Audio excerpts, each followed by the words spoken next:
이 집회는 시간을 잘 지키네요. 뭐 쉬는 것도 없이 보통 대학에서는 50분 하고 10분 쉬고 있는데 여기는 그냥 계속 강행군입니다. 예. 제가 오늘 준비한 것은요, 정교분리의 원칙입니다. 정교분리 원칙.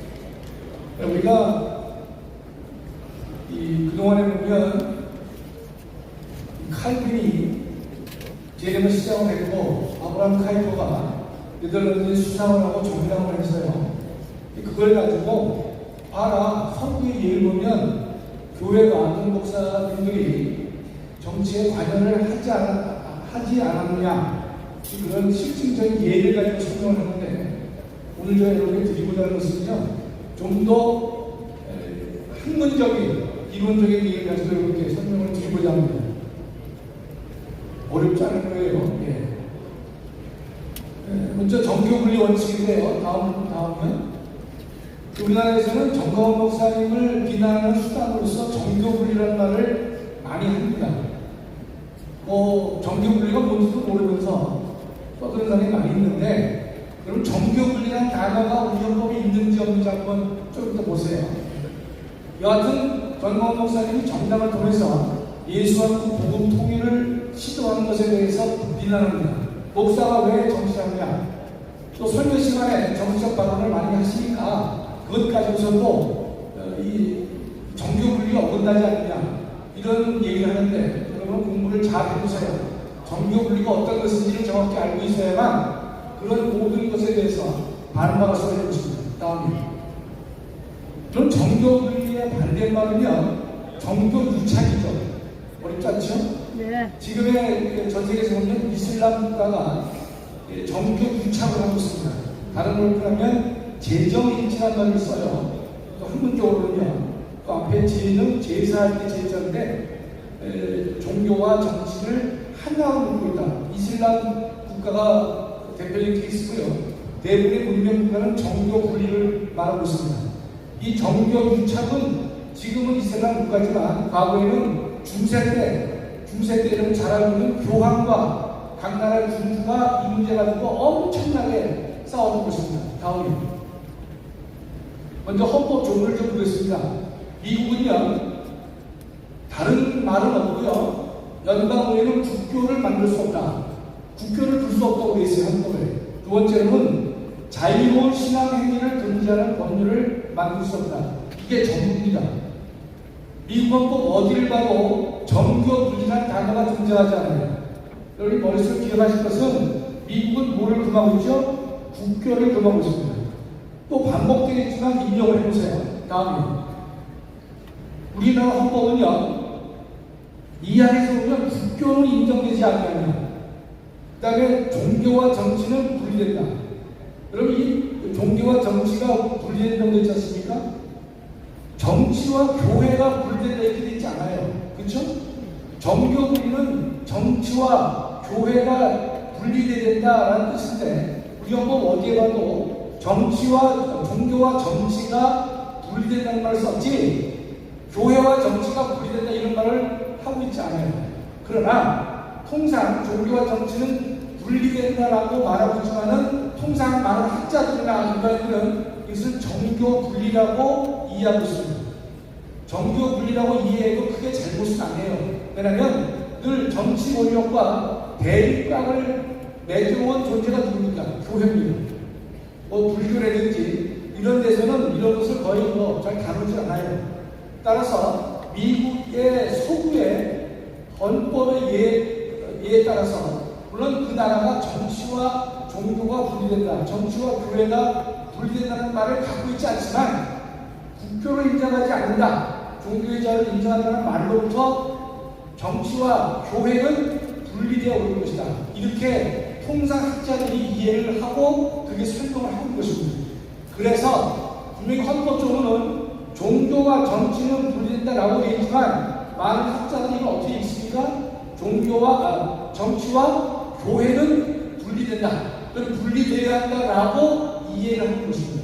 그렇게 읽고 있는 것이에요. 그래서 정확한 명칭은 종교와 정치라고 되어 있습니다.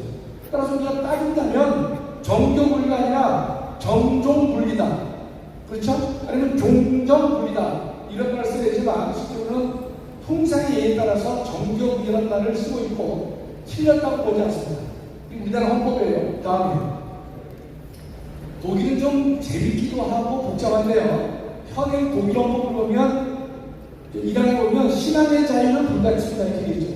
다른 것은 볼 필요 없고. 그러나 140절 보면 독일은요, 독일 이전 헌법이 바이마르 헌법인데 바이마르 헌법의 몇 조의 규정을 현행 헌법의 내용으로 보겠다고 했습니다. 그 바이마르가 어떤 내용을 갖고 있는지 한번 볼 필요가 있어요. 다음 바이마르 헌법을 보면 130조에서 국가교회는 존재하지 않는다. 결국 뭡니까? 국교를 인정하지 않는다는 것이 대단히 중요하죠.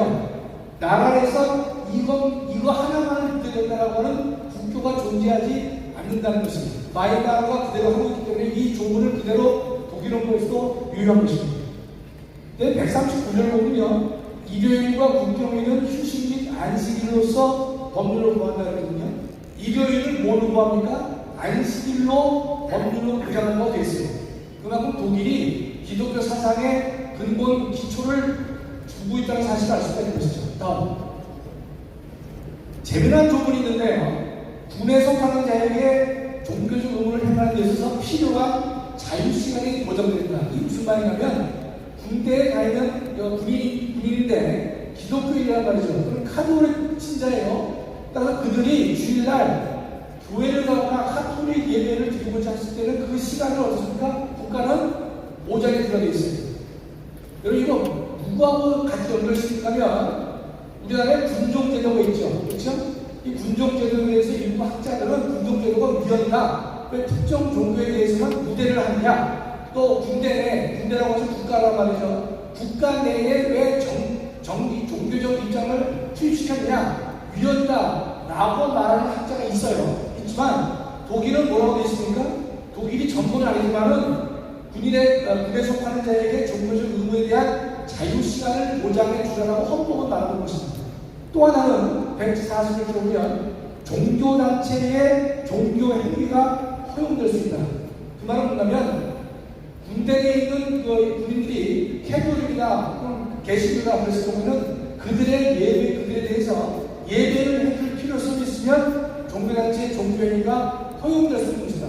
이 말은요, 국가 속에 종교가 들어가서는 안 되는 것인데 예외적으로 몇 가지를 독일은 허용하고 있다는 뜻입니다. 이해가 잘 되시는지 아니면 너무 어렵다는 것인지 모르지만 제가 이해가 안 되게 설명 안 하고 있어요. 네. 안 되면 본인 책임이에요. 여러분 혹시나 주변에서 군종제도가 위헌이다. 예, 근데 기독교, 천주교, 불교, 원불교만 허용하고 있는데 왜 여기만 허용하느냐? 다른 데도 허용해달라라고 얘기할 수 있어요. 평등 때문에. 여러분 우리가 무시하는 것이고요. 중요한 것은 군종제도가 왜 필요하냐? 위헌이다 라고 떠드는 사람이 있으면 독일에서도 사병들에게 이러이러한 제도를 허용한다는 사실을 여러분이 알고 계시면 좋을 것 같아요. 예, 다음에 일본입니다. 이 당을 보면요, 둘째입니다. 어떠한 종교단체도 국가로부터 특권을 받지 말라고 되어 있죠. 두 번째, 권력을 행사해서는 안 된다. 이 말을 여러분이 주의해야 되는데 지난주에 오늘 목사님께서 이 조항을 잘못 해석하고 계시더라고요. 이 조항을 잘 보셔야 돼요. 종교단체는 권력을 행사해서는 안 된다는 뜻이에요. 이게 무슨 뜻입니까? 이제 줄을 찾았죠? 교회를 줄이겠습니다. 교회가 권력 자체를 행사하거나, 즉 국가 권력 자체를 행사하거나 직접 휘둘러서는 안 된다는 뜻입니다. 그건 우리가 좀 더 다시 나올 거예요. 중세 때의 상황을 보시면 충분히 이해가 되는 상황이에요. 일본은 특별히 이 문제를 강조하고 있습니다. 종교단체가 국가 권력을 직접 행사할 수 없다. 행사해서는 안 된다. 이런 말을 하고 있는 나라가 일본이 유일합니다. 사막을 보면 국가는 어떠한 종교적 활동도 해서는 안 된다. 즉 국가에게 종교 활동을 금지하는 것입니다. 다음에 자, 여기까지 보면 몇 가지 공통점이 있어요. 첫째, 대부분의 나라는 뭡니까? 국교를 인정하지 않는다는 뜻입니다. 그 명백합니다. 우리나라도 마찬가지고 미국도 그렇고 일본도 마찬가지고 독일도 마찬가지입니다. 두 번째는 국가가 국가가 종교에 관여하지 말라는 것이, 이 종교라는 말을 다 교회로 바꿔보겠습니다. 국가는 교회에 관여하지 말라는 것이, 이 아멘이 아니라 그래서 국가라는 거예요. 세 번째는 그는 종교는 국가에 관여할 수 있게 된다. 그 의문표를 해놨죠. 그러나 일본을 보고 어떤 인식을 하고 있냐면 종교는 권력을 직접 행사해서는 안 된다라는 말을 하고 있습니다. 이 말의 의도 뒤에서 보고 있습니다. 다음에 여러분 중세 때 보면요, 로마 교황과 각국의 군주들 사이에 엄청난 대립과 갈등이 있었습니다. 첫째, 교황은요 제국 정치, 각 나라의 정치에 관여하기를 원했습니다. 반면에 각 나라의 군주는요 거꾸로 자기 나라에 있는 교회 세력을 장악하려고 노력했습니다. 그래서 늘 교황과 군주 사이에 갈등과 대립이 끊임없이 이어졌던 것입니다. 그렇다면 정리되보면요, 중세 때는 대외적으로는 누가 싸웠냐? 대외적으로는요 교황과 당의 국왕이 싸우는 겁니다. 이해가 되시죠? 대내적으로는 두 팀이 싸웠는데, 하나는 대내적으로 국왕과 교회의 가장 우두머리가 되는 대주교와 갈등을 있습니다. 이해가 되시죠? 두 번째는 지방 차원에서 봉건 영주와 주교와의 싸움이 생깁니다. 머릿속에 있어서 여러분 그림을 그려놓으세요. 중세 때는 대외적으로는 누구와 누구냐? 교황과 군주가 싸워요. 대내적으로는 국왕과 대주교가 싸우고, 또 한 측면에서는 지방 차원에서는 영주와 주교가 싸웁니다. 그리고 여러분이 입력을 해주실 수가 있는 것입니다. 다음에 먼저 국가가 종교 개입한 사건입니다. 군주가 교회를 장악하는 예가 뭐가 있었느냐? 첫째, 군주가 주교나 수도원장을 임명했어요. 군주가 주교나 수도원장을 임명했단 말이죠. 왜냐하면 당시 국왕은요 자기 나라에 있는 교회를 관리하는 것이 군주의 책임이 아니겠는가. 따라서 주교와 수도원장을 국왕이 임명했던 것입니다. 이건 원래 누가 임명해 오는가면 로마 교황청에서 주교나 수도원장을 임명해 왔던 것인데, 또 해야 옳다고 생각한 것인데 이걸 군주가 뺏었습니다. 여러분 예컨대 말좀 빨리 좀 보세요. 캐톨릭에 추기경이나 대주교가 있는데, 그걸 우리나라 대통령이 임명하면 어떻게 했습니까? 펄펄 뛸 거예요. 장로의 총회장을 또는 통합측의 무슨 노회장을 국가가 임명한다. 우리 교회들이 가만히 있습니까? 가만히 있지 않죠. 그걸 생각하실 거예요. 그 당시에는 군주가 자기 휘하에 있는 주교나 수도원장을 직접 자기가 임명하려고 했습니다. 교황의 손으로부터 그걸 뺏어서 자기가 임명하려고 했던 것입니다. 그걸 지금의 예를 들었다면 추기경과 대주교나 총회장이나 노회장을 국가가 내가 임명하겠다, 대통령이 임명하든지 지방자치단체장이 임명하겠다 라고 한다면 우리가 받아들일 수 없는 것이죠. 그런 일을 했던 것입니다. 그럼 여기서 셋째 줄입니다. 자신들은 평신도였어요. 군주나 영주는 평신도 아닙니까? 이 사람들이 평신도인데 임의로 주교나 수도원장을 임명하거나 주교를 파면하고 수도원장을 파면하는 일들을 했던 것입니다. 이게 그 당시에 군주가 교회를 장악한 예입니다. 다음. 또 두 번째는 군주가 주교의 충성 맹세를 받았습니다. 그 무슨 말이냐면 당시의 군주는요 각 영주들의 부하들의 충성 맹세를 받습니다. 내가 당신께 충성을 맹세한다. 이런 부하들은 그것이 가능한데 주교가 일반인이 군주 앞에서 충성 맹세를 해야 되는지 하지 말아야 되는지가 문제가 됐던 것입니다. 구체적으로 보시면 성직자는 인간에게 충성 맹세를 할 수가 없다고 보는 것입니다. 그렇다면 성직자인 주교는 성직자죠. 이 주교가 평신도인 군주 앞에 무릎을 꿇고 맹세하는 것이 옳으냐 그러냐, 이거 가지고 계속 싸움을 했던 것입니다. 군주가 쓸 때는 당연히 해라, 교황이 쓸 때는 할 수 없다. 계속 교황과 군주 사이에 싸움이 생기는 겁니다. 여러분 이해하실 때는 어떻게 좋아요? 교황은 교회라고 보시면 되겠고 군주는 정치라고 보시면 아주 쉽습니다. 다음에 세 번째는요, 교황에게 낼 세금을 군주가 가로챘습니다. 중간에 초창기에 이 교황이 쓸 때는 이런 일을 못했는데 교황이 약간 되면 군주가 야 왜 교황이 세금 내냐 나한테 내라 말이죠. 그렇게 뺐었던 것이에요. 급기야는요 영국의 헨리 2세는 영국 국왕이 영국 교회의 수장이다, 우두머리다 그런 선언을 하게 된 것입니다. 여러분 1500년대에 보면 헨리 8세라는 사람이 있는데 수장령이라고 하는 법령이 의회에서 영국 의회가 통과를 시켜주는데 이렇게 말합니다. 영국 국왕은 영국 교회의 수장이란 말이죠. 그게 바로 성도교입니다. 성도교가 바로 그런 케이스예요. 그러니까 교회의 우두머리와 정치의 우두머리는 당연히 분리가 되어 오는데 수장령은 뭐냐? 당신이 군주가 영국 교회의 우두머리라는 사실을 스스로 인정한 것을 뭐라 합니까? 수장령이라고 하는 것입니다. 이건 누가 세서 그렇습니까? 군주가 힘이 세니까 교회의 권력을 군주가 뺏어서 장악한 것이라는 것입니다. 그렇기 때문에 국왕이 교회를 자신의 부속기구로 간주하고 독재를 하는 것이에요. 그래서 교회 법정을 왕의 권한하에 두는 일을 자행하는 것이 바로 이런 케이스입니다. 다음입니다. 이번에는 종교가 국가에 개입한 케이스입니다. 지금까지는 정치 권력이 교회에 개입한 예인데 지금은 종교가 국가에 개입하는 것이에요. 중세 때는요 교회법은 일반 사회법의 일부를 구성했기 때문에 주교가 재판관 역할을 하는 경우가 많이 있었습니다. 일상의 민사사건 중에서 결혼, 이혼 이런 등등의 문제는요 주교가 교회법으로 재판했습니다.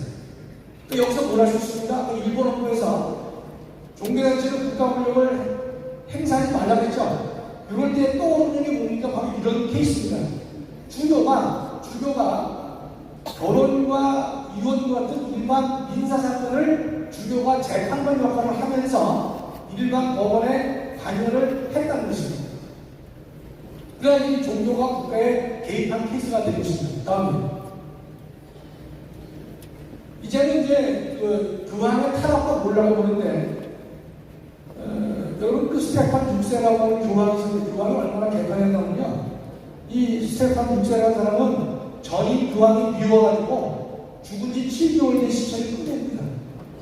꺼내가지고 그 사람이 교황이 옷을 입혀요. 옷 입힌 다음에 재판장에 피고석에 앉힙니다. 그래서 재판을 해요. 그런 일이 우리 역사에서 실제로 존재한 것입니다. 1000년에는요 교황이 한 명이나 3명이 등장했어요. 3명. 그러니까 교황의 권위가 땅에 떨어지는 것이죠. 일정 72년간은요 교황이 로마에 있었는데 이 로마에 있던 교황을 이탈리아의 아비뇽으로 옮깁니다. 그래서 프랑스 국왕이 6명의 교황을 자기에게 임명을 해요. 그 교황이 완전히 몰락하는 그런 케이스가 되는 것입니다. 다음입니다. 이 경우에는 교황이 세상 군주 위기에 들어선 대표적인 케이스입니다. 여러분이 학교 다닐 때 들은 얘기 공부를 하셨을 텐데 카노사의 분류라는 게 있습니다. 다 이름 다 기억할 필요 없겠지만 독일의 하인리 4세와 교황 그레고리 7세가 싸움이 생겼습니다. 하인리가 교황이 임명해줄 주변을 군주가 마음대로 임명해요. 그때 교황이 뭐라고 얘기했냐? 국왕일지라도 베드로의 후계자인 교황의 지시에 복종해 옳다라고 얘기합니다. 그래서 하인리가 국왕이 교황을 협박합니다. 반면에 교황은 국왕에게 파문을 선언한 것이 둘이 붙었습니다. 다음에 붙었는데 뭐라고 했냐? 하인리는 오늘부터 통치권을 승진한 것이다. 국왕은 교회에 출입할 수 없다고 하죠. 왕실과 모든 교회 의식을 금지했거든요. 이게 하인리가 매우 거만하고 포악한 존재예요.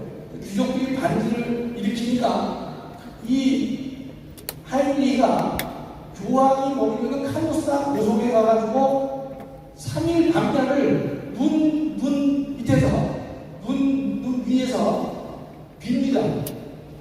3일 밤낮을 자기 배우자와 자녀까지 데려가서 빌어요. 사흘 만에 교황이 용서해줍니다. 그 당시 교회법을 보면 사죄를 구하면 사죄는 용서를 해줘야 된다고 하기 때문에 사흘 만에 그 사람을 구제해줍니다. 그래서 유명한 카노사의 불력 사건입니다. 여기서 누가 썼습니까? 교황이 쓰죠. 아비뇽에 갇혔을 때는 국왕이 썼었지만 이때는 이 교황이 썼던 것입니다. 그런데 실제로 책에서 여기까지만 나오지만 이 하인이가요 얼마나 망신하겠습니까? 3일 반면을 그 고성 앞에서 눈 위에서 빌었단 말이죠. 용서를 받았지만 이 사람이 가만히 있었겠어요? 복수를 하게 된 것입니다. 다음에 그래서 이 하인이가요 나중에 자신의 군대를 일으키고 교황을 공격하고 또 내려옵니다. 그럴 때 그레고리가 피신합니다. 그래서 이 하인이가 새로운 교황을 임명합니다. 뭐 이런 식으로 돼가지고 교황하고 군주가 끝없이 전쟁을 하고 싸우면서 이어져 내려온 것이 뭡니까? 중세 때의 그런 상태입니다. 다음에 그럼 이제 근대 국가에 와서는 국가의 모습은 어떻게 바뀌느냐? 첫째요, 정도 유창의 폐해부터 벗어나야 버렸습니다. 개몽주의가 보면 17세기나 18세기의 근대 국가는요, 국가에 뭘 없애느냐? 종교적 색깔을 없애려고 노력을 하는 것입니다. 그래서 국가는요, 구원이나 복음 전파를 담당하는 존재가 아닌 것이죠. 그렇죠? 구원이나 복음 전파는 종교가 해야 될 일이지 국가가 해야 될 일은 아닌 것이다. 결론적으로 국가의 탈종교화를 추구하는 것이 바로 근대 국가입니다. 다음에 가다 보니까 국가의 목표는 뭐냐? 국가는 어디에서 존재의 정당성을 찾을 수 있냐? 이 문제를 놓고 정리해보면 국가의 목표는 뭡니까? 실제 줄에 영원권이나 믿음이 아니라는 거예요. 그건 종교가 하는 것이다. 그렇지. 국가의 목표는 뭐냐? 소속 국민의 안전과 평화와 자유를 보장하는 것이다.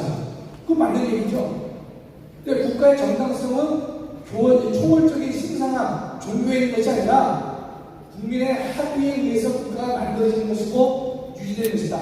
새로운 지금의 국가관이 만들어진 데가 바로 계몽주의 이후에 만들어지는 국가관입니다. 특색이 뭡니까? 종교로부터 국가가 벗어나려고 다음에 시간이 참 빨리 가네요. 자, 정리 좀 해볼 것인데 국가의 중립성은요, 첫째, 아까도 봤지만 뭡니까? 국교를 부인하는 것입니다. 국교를 인정하다 보니까 국가와 종교가 분리가 되지 않고 하나가 되는 것이에요.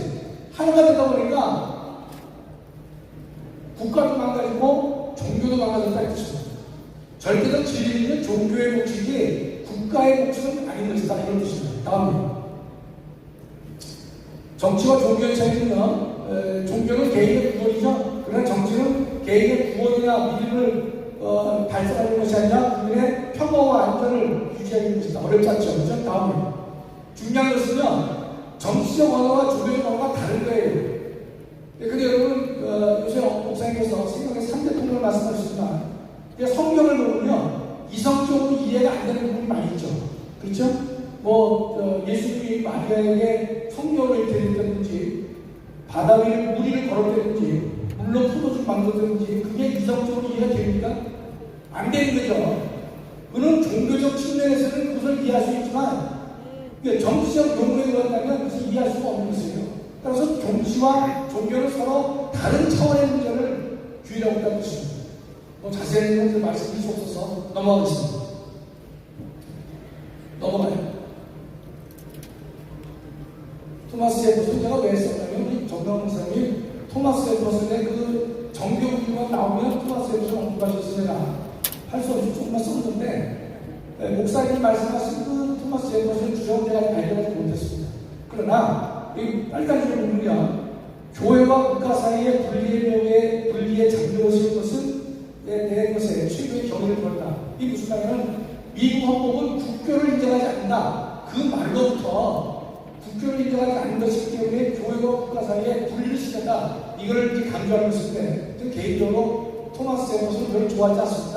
그 사람은 성경을 공부한 사람이고, 때문에 하나님을 공부한 자이기 때문에 제가 개인적으로 이렇게 썩 좋아하지 않아요. 물론 미국 국립선언서를 만들었기 때문에 이제 개인적인 전문가는 상당히 가까운 존재이지만 교회를 공부한 사람이기 때문에 제가 개인적으로 좋아하지 않습니다. 다음에 우리나라는요, 해방전과 해방 이후로 이 정교 분리가 어떻게 이루어져 왔느냐. 첫째, 개신교 선교사님들은요, 정교 분리를 대단히 강조했습니다. 왜 강조했냐? 이 교회나 종교는 국가와는 관계없는 것이다.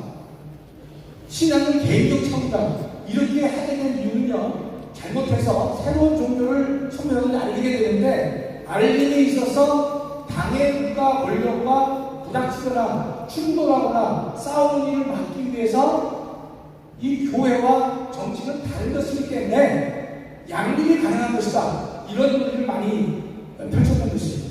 즉 기독교 선교사들이 정치와 잘못 연결되다 보면 선교도 안 될 것이기 때문에 완전히 다른 것이다. 이렇게 얘기를 강조했던 것입니다. 그 다음에 일제강점기에는요, 또 역시 정교분이 강조가 됩니다. 왜냐하면 기독교 입장에서 봤을 때는요, 정교분이라는 대명제가 있었기 때문에 선교와 교회의 존립이 가능했던 것입니다. 우리는 정치에 관여하지 않는다. 신앙적 차원만 우리가 다룰 것이다. 구원의 문제만 다룰 것이다. 라고 하기 때문에 일본도 그러다가 혐오스러운 눈을 보지 않았던 것이죠. 일본의 입장에서는요, 정교분을 강조하고 해가지고 교회가 항일적 저항운동을 하지 못하도록 유도하는, 금지하는 그런 목적으로 양자가 적절하게 타협을 해서 이루어진 것입니다. 다음.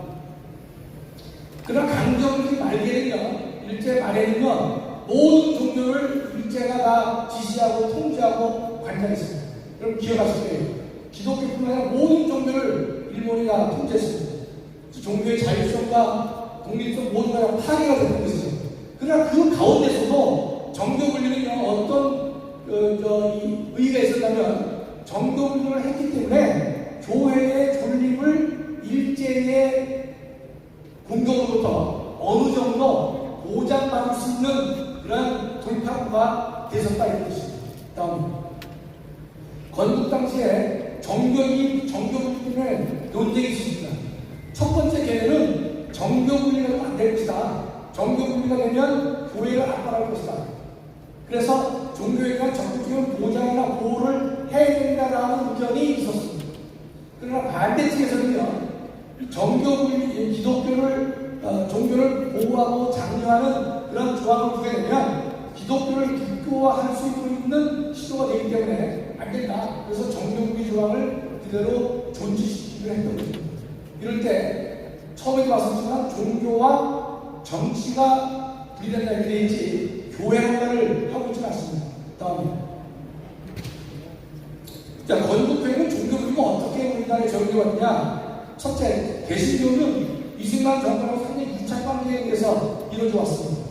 박정희 정 이후에는요, 개신교는 정교분리를 어떻게 활용했냐면 현실 국가권력에 복종하는 것이 옳다. 로마서 말씀에 근거해서 그렇게 해서 자신의 존립을 이어왔다고 볼 수 있습니다. 비판적으로 본다면 군사정권을 옹호하는데 정교분리라는 이 단어가 상당히 기여했다라고 저는 보는 것입니다. 다음에 그러나 이 정교분리는요, 두 가지 어려움을 가지고 있습니다. 첫째, 정치권에서는요, 정교분리를 강조하고 해서 어떤 행태를 보느냐, 종교계로부터 정치적 비판을 피할 수 있는 도구가 됐던 것입니다. 두 번째, 종교계는 어떤 반대국가 있었냐? 정교분리를 말함으로써 정치 권력으로부터 교회 자체의 제도적 이익을 그대로 온전할 수 있었고 보존할 수 있도록 해주었다라고 합니다.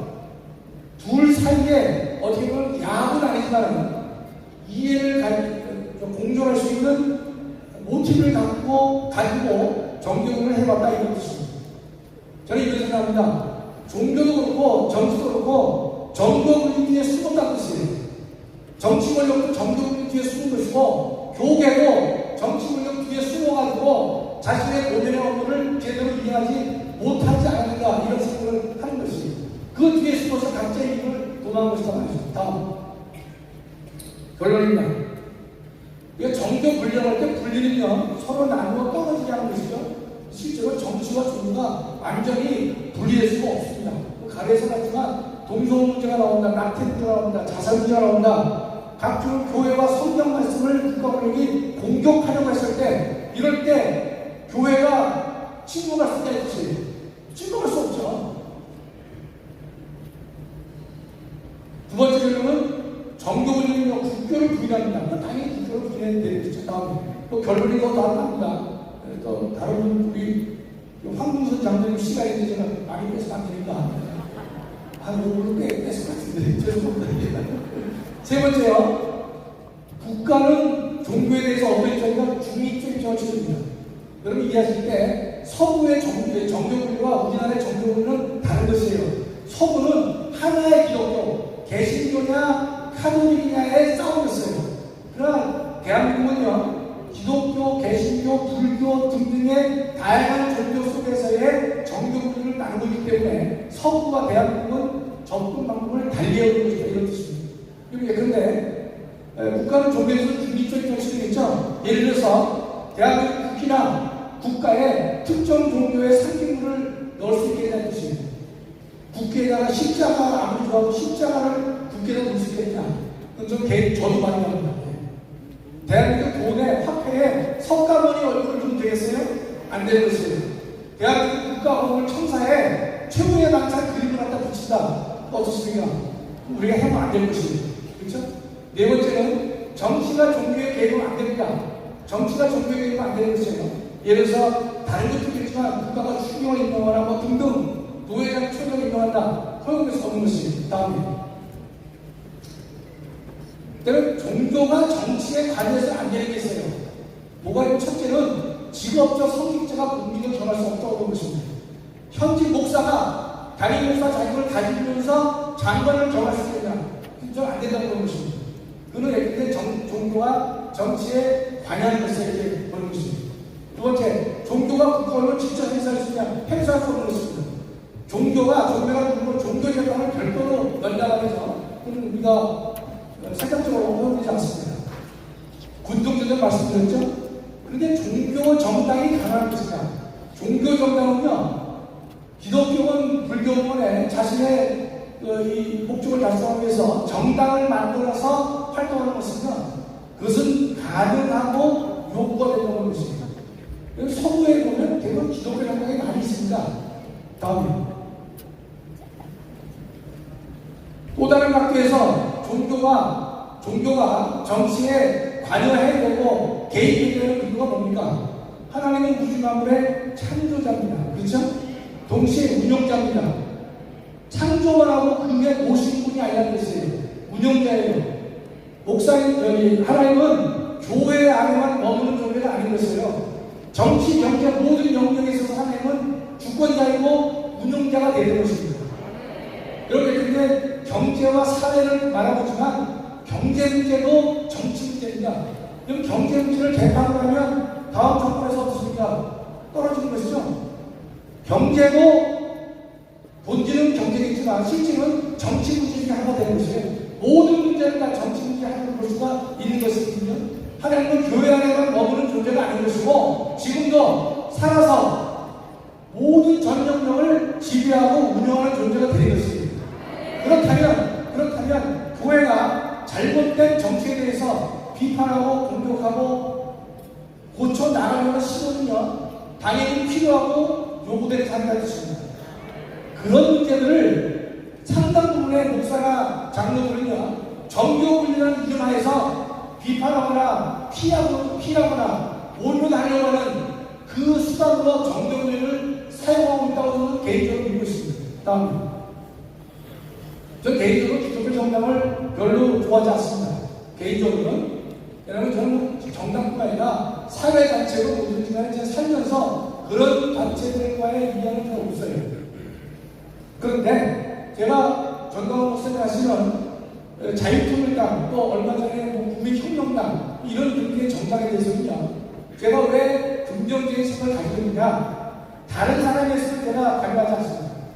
정당 가입 안 해요. 그러나 전광훈 목사님 하시기 때문에 제가 정당 가입을 적극적으로 하고 있고 활동하는 것입니다.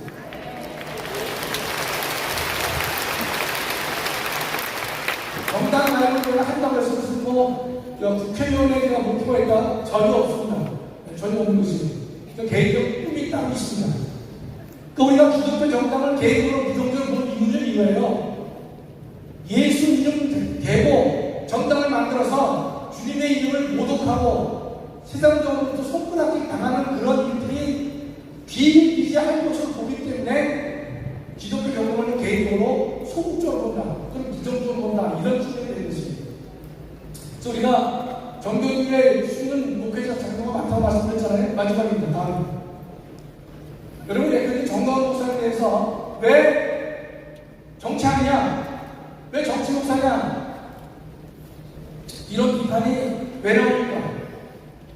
정가원 목사님께 나오는 게 아니에요. 여러분과 저 때문에 나오는 거예요. 이게 무슨 말이냐면요, 우리가 잘하면 비난이 났습니다. 자유한국당 당원이 현재 300만이다. 민주당과 이 국민의힘이 100만밖에 안 되는데 자유한국당이 현재 300만이다 그러면 다른 소리 하겠어요? 소리 못해요. 우리하고 와서 손잡자고 떠들지 우리를 비판하지 못한다는 뜻이에요. 만약에 300만에서 500만 되고 1000만 되면 대한민국 사람들 중에서 전도원 목사가 왜 정치하느냐 그렇게 비난할 사람이 있겠어요? 없어요. 그렇기 때문에 저는 이런 겁니다. 우리가 이 전 목사님이 이 정치에서 비난을 받는 가장 중요한 이유 중에 하나가 그 책임은 우리에게도 70%가 있다는 것입니다. 그렇기 때문에 우리 모두가 자유한국당 당원 홍보를 하고 있지 않습니까? 그 일에 전력적으로 매진될 것이고 전투적으로 임할 것이고 종래에는 반드시 이겨서 민주당과 국민의힘보다 훨씬 더 많은 당원을 확보해서 정말 예수왕국 복음 통일을 온전히 실현내기를 간절히 소망합니다. 감사합니다.